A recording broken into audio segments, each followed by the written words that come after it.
मित्रहो नमस्कार. दक्षिण आफ्रिकेचा कर्णधार टेम्बा बोमा क्रिकेट विश्वात सर्वाधिक चर्चेचा विषय ठरतोय.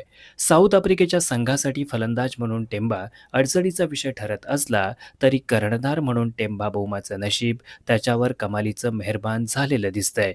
वर्ल्ड टेस्ट चॅम्पियनशिप जिंकल्यानंतर टेम्बा बोमाची गणना आफ्रिकेच्या सर्वोत्तम कर्णधारांमध्ये होऊ लागली. बोमाच्या खराब फॉर्ममुळे एरवी त्याच्यावर टीका करणारे क्रीडारसिक टेस्ट चॅम्पियनशिप जिंकल्यानंतर टेम्बा बोमाची तुलना हॅन्सी क्रोनिये, ग्रॅमी स्मिथ यांच्याशी करू लागलेत. नुकत्याच भारताविरुद्ध झालेल्या कसोटी मालिकेत भारतीय संघाला पराभूत करून सलग 12 कसोटी अपराजित राहण्याचा विश्वविक्रम टेम्बा बोमाच्या नावावर नोंदला गेला. या मालिकेत फलंदाज म्हणून बोमा फारशी चमकदार कामगिरी करू शकला नसला तरी कर्णधार म्हणून 25 वर्षांनंतर भारतात मालिका जिंकल्यामुळे क्रीडा रसिकांकडून टेम्बा बोमाचं कौतुक झालं. वन डे मालिकेत सुद्धा टेम्बाच्या संघाने पहिल्याच सामन्यात भारताला कडवी झुंज दिली, तर दुसऱ्या सामन्यात सामना जिंकून मालिकेत बरोबरी साधली.